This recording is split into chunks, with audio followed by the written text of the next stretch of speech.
Өлкө башчысы Садыр Жапаровдун Манас эпосунун 3 жылдыгын ар тараптан изилдөө жана популярдаштыруу боюнча кошумча чаралар жөнүндөгү жарлыгын ишке ашыруу максатында Республикалык Манас таануу телетаймашынын жана Манас айтуу кароо сынагынын облустук туру бүгүн Баткен шаарында өтүп жатат. Аталган иш-чара шаардагы Ленин атындагы орто мектебинде мектеп окуучулары арасында жүзөгө ашып жатса, ал эми мектепке чейинки билим берүү мекемелеринин тарбиялануучулары арасында Өрүксар балдар бакчасында өтүүдө.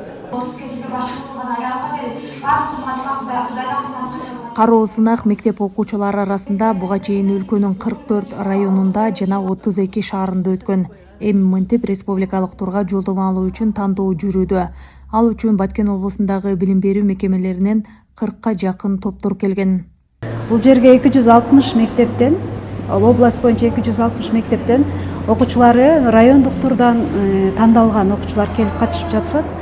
Анан бул жерде Манас таануу улуттук тилде дагы айтылат, кыргыз, тажик, англис тилинде дагы топтор бар, анан кыргыз тилинде. Анан Манас айтуу бар, жаш манасчылар бул жерде эки башка өтөт. Манас айтууда балдар өздөрү дастанды баягыдай кылып айтып өзү катышат. Ал эми экинчисинде топтор болуп катышат. Балтабай Нуралиев атындагы жалпы билим берүү мектебинин 40 жора командасыбыз. Баткен районунун 1-орунду ээлеп, азыркы учурда облустук, Баткен облустук таймашына келип отурабыз. Биз бул сынакка негизинен 2 жылдан бери даярданып келебиз. Анан ошол быйыл өтүп, жемишин берип отурат. Бизди даярдаган мугалим Ташмуратов Султанмурат агай. Биз үчүн аябай эле чоң мааниге ээ, себеби башка элдердин арасында биздин Манас атабызды мактанып айтабыз. Ошол Манас атабызды даңктап ушундай сынактарга катышуу биз үчүн аябай эле сыймак.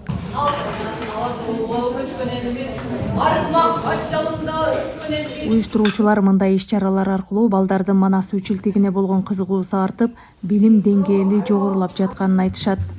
Кудай буюрса балдардын билим деңгээли барган сайын Манас боюнча тереңдеп, Сагынбай Орозбаков деген залкар Манас атабыздын варианттын негизинде 200 000 ырсаптан турган дүйнөдөгү бирден бир көркөм, бирден бир көлөмдүү, эң оор делген вариантты мектеп курагында, мектеп программасына кирбегенине карабастан, ушундай бир такылдатып жооп берип, жүрөктү жибитип, Манастагы баалуулуктарды, жер су аталыштарын, каада салттарды, улуу сабактарды айтып аткандыгы бул биз үчүн чоң жетишкендик. Идеологиянын башаты катары биз ошо бала бакчада, мектепте ар кыл долбоорлор, сынактар, таймаштар менен жайылтуу үстүндө иш алып барып атабыз.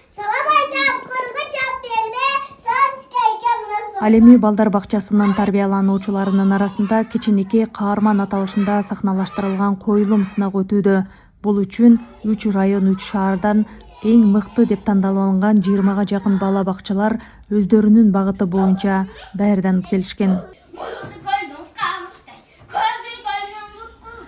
Балдардын интеллектуалдык билимин өстүргөн, дүйнө таанымын кеңейткен, ой чабытын бийиктеткен Манас таануу таймашы үчүн 60ка чукул жаш манасчы катышууда. Жыйынтыгында балдар бакчалары арасында 24-25 апрель күндөрү сыйлоо аземи өтөт. Ал эми жаш манасчыларды сыйлоо аземи ушул айдын соңунда Борбордогу Манас театрында болмокчу. Манас таануу интеллектуалдык телетаймашы май айында Бишкек шаарында уюштурулат. Назгүл Абдрахманова, Жыргал Абдижалил уулу, жаңылыктар.